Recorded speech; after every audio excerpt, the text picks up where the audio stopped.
Buenas noches, hermanos y amigos que nos acompañan en este día, a este grupo de redes sociales en las cuales pertenecen a la Primera Iglesia Bautista de Monterrey. Por la gracia de Dios hemos estado compartiendo porciones de la palabra de Dios con ustedes, esperando y confiando que nuestro Dios, que es bueno y misericordioso, derrame bendición en la palabra que es expuesta. Así que, amigo y hermano, te invito a que me acompañes en este tiempo en lo cual meditaremos en la palabra de Dios. Vamos a orar. Padre, te damos gracias en esta hora porque tú eres bueno y tu misericordia ha sido para con nosotros. Te pido especialmente que bendigas a mis amigos y hermanos que están escuchando esta conversación, esta plática, este mensaje, Señor, y que tu Espíritu Santo nos guíe en la meditación de tu palabra. Te lo pido en el nombre de Cristo Jesús, nuestro Señor y Salvador. Amén. En esta hora quiero compartirte de algo muy valioso que tenemos y que muchas veces no comprendemos, no le damos el valor correcto o la importancia de lo que contamos en nuestra casa, en nuestro hogar, en nuestra familia, en nuestra iglesia, en nuestro templo. Y estoy hablando de el libro de libros, ¿sí? La Biblia, que es la palabra de Dios. Si tú, amigo o hermano, haces una análisis de las posesiones que tienes en tu casa, te puedo asegurar que mínimo tienes un ejemplar de la Biblia. ¿Qué es la Biblia? La Biblia es el libro que ha sido traducido en la mayor cantidad de idiomas y dialectos conocidos. Fue el primer libro que se imprimió allá por el siglo XV con Juan Gutenberg. Y la Biblia, nosotros como cristianos entendemos, comprendemos y tenemos plena certeza de que es palabra de Dios. Y te hago esta pregunta a ti, amigo y hermano. ¿Qué o quién es Dios para ti? Si tú buscas dentro de la bibliografía humana, pudieras tener un concepto equivocado o erróneo de Dios, o pudieras todavía más grave pensar que Dios no existe. Sin embargo, la Biblia sí nos da testimonio de que Dios es real.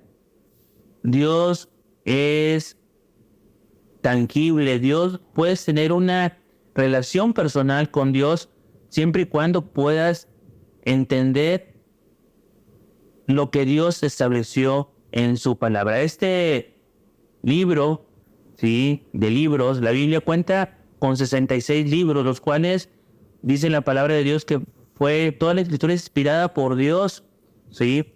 Y quiero que leamos ese versículo de 2 de Timoteo capítulo 3, versículo 16, que dice de la siguiente manera: toda la escritura es inspirada por Dios y es útil para enseñar, para redarguir, para corregir, para instruir en justicia, a fin de que el hombre de Dios sea perfecto, enteramente preparado para toda buena obra. Es decir, la Biblia tiene un propósito. Y Dios desde el principio, ¿sí?, lo menciona el libro de los orígenes, el libro de Génesis, menciona que Dios tuvo a bien bajar al huerto del Edén y poder conversar cara a cara con su creación, con Adán y Eva. Ellos tuvieron el privilegio de poder platicar directamente con Dios. Hay otros personajes en la Biblia que también se mencionan que hablaron directamente con Dios, como fue el caso de Moisés. Después vino nuestro Señor Jesucristo y a este mundo se despojó de toda su gloria, de toda su grandeza, y vivió entre nosotros como un hombre. Y Jesucristo anduvo entre los hombres y muchos tuvieron el privilegio de hablar directamente con Jesús. Hoy, tú y yo tenemos la oportunidad y el privilegio de poder saber qué es lo que Dios nos dice a través de su palabra. Y esta Biblia, ¿sí?, si tú haces un recorrido rápidamente de tus posiciones en tu casa, te puedo asegurar que mínimo tienes un ejemplar de la Biblia. Bueno, esta Biblia te permite tener las creencias que son correctas. Por ejemplo, ¿tú crees que hay un Dios? Si tu respuesta es no, Bueno, déjame decirte que estás equivocado. Si tu respuesta es sí, la pregunta es, ¿qué concepto tienes de Dios para ti? Porque la Biblia nos menciona cuál es la creencia correcta acerca de Dios. Dios no tiene principio y no tiene fin. Dios es un Dios omnipresente, está en todas partes. Dios es un Dios que todo lo sabe, es un Dios omnisciente. Dios es un Dios que tiene todo el poder. No hay nada que escape de su control. ¿Y cómo podemos tener esas creencias correctas? Bueno, porque eso es lo que dice la Escritura. Y si nosotros podemos escudriñar su palabra, nos va a permitir tener creencias correctas. Allá en el tiempo bíblico de Moisés, Dios permitió, ¿sí?, que se escribieran los mandamientos en tablas para poderlos compartir con todo el pueblo de Israel. Y dentro de esos mandamientos se mencionan actos que debemos de cumplir o que debemos dejar de hacer para estar dentro de la voluntad de Dios.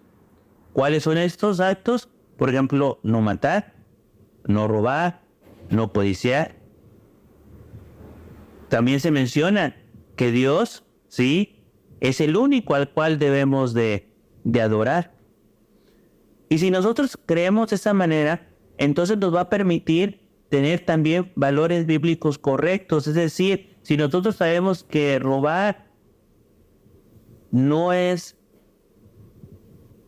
bueno, entonces podemos entender que la propiedad es un valor que debemos de respetar. Lo que no es mío yo lo debo de respetar. Y entonces cuando tenemos creencias correctas, podemos tener entonces valores bíblicos correctos. Y eso aplica en todos los aspectos de nuestra vida. En la vida familiar, podemos entender que dentro del plan de Dios está la familia. Y la familia tiene una base en la cual está el hombre, ¿sí?, como el jefe de familia, la mujer como una ayuda idónea y la bendición que Dios da a través de los hijos. Pero eso solamente lo vas a poder entender si está dentro de la voluntad de Dios y lees lo que Dios dice acerca de estos asuntos. Hoy, por ejemplo, en el caso de la familia está siendo muy atacada y pensando que hay muchos tipos de familia, ¿sí? Pero la familia nuclear es el plan, el propósito que Dios tiene para nosotros. Muchos pueden decir, bueno, ¿y qué tal del divorcio? Bueno, la Biblia habla acerca del divorcio. Y haciendo un breve resumen, ¿sí?, cuando le hicieron esa pregunta incómoda, difícil a nuestro Señor Jesucristo, Él dijo, efectivamente, Moisés habló acerca del divorcio. Pero ¿saben por qué se los permitió? Por la dureza del hombre.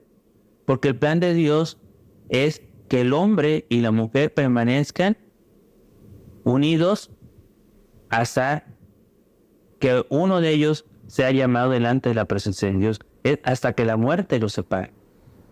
Los hijos, hoy, muchas familias, ¿sí?, muchos matrimonios piensan no tener hijos, pero se olvidan de lo que dice la palabra de Dios, que los hijos son una bendición, están dejando de recibir bendición de parte de Dios. Las relaciones laborales, ¿sí?, el hecho de respetar a tus jefes, ¿sí?, de ser obediente, de ser leal, de ser productivo, ¿sí? Ese es algo en el cual está escrito en la palabra de Dios.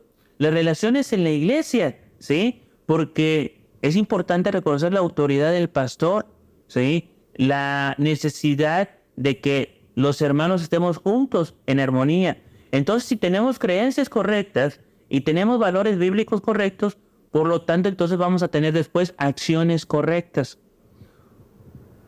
Muchos de nosotros como padres nos preguntamos, ¿qué va a ser de nuestros hijos? Si tú tienes hijos pequeños, nuestra recomendación es que desde el día de hoy, si es que no lo has hecho, instruyas a tus hijos en los valores correctos que están establecidos en la palabra de Dios. Y hay una promesa que establece en Proverbios, instruye al niño en su camino y aun cuando fuere viejo no se apartará de él. El día de mañana nosotros como padres ya no vamos a estar aquí. Pero si dimos instrucción adecuada, nuestros hijos estarán caminando de la mano de Dios y ellos estarán transmitiendo las verdades bíblicas a sus hijos. Hoy, sí, quiero que te quedes con ese pensamiento. ¿Cuánta importancia le das tú a la Biblia en tu vida personal? ¿Cuánta importancia le das a la Biblia en la vida familiar? ¿Cuánta importancia le das a la Biblia en la vida o en la comunidad de tu iglesia? Lo importante es esto, que la Biblia tiene un propósito de hacer crecer al hombre, a la mujer, a los jóvenes, a los niños en su vida espiritual, con el propósito de que el hombre de Dios sea perfecto, enteramente preparado para toda buena obra. Así que vamos a orar pidiéndole a nuestro Dios que nos permita valorar este tesoro tan grande que tenemos y que la Biblia sea una instrucción bíblica, de práctica, y que nos permita llevar una vida llena de bendición en todos nuestros aspectos. Vamos a orar. Padre, te damos infinitas gracias por la bendición que tú nos has dado de tener tu palabra a la disposición en nuestros hogares. Te pido, Padre, que nos permitas valorarla, que nos permitas leerla, que nos permitas escudriñarla, estudiarla, y que convierta aquello que no es agradable delante de ti en algo bueno, en algo que sea de bendición para nosotros y para la gente que está a nuestro alrededor. Bendice a tu iglesia, bendice a las familias que están escuchando este mensaje, bendice a cada uno de mis amigos y hermanos que están meditando en esta porción, y que tu bendición sea para cada uno de nosotros. En el nombre de tu Hijo Jesucristo te lo pido con acción de gracias. Amén. Dios les bendiga.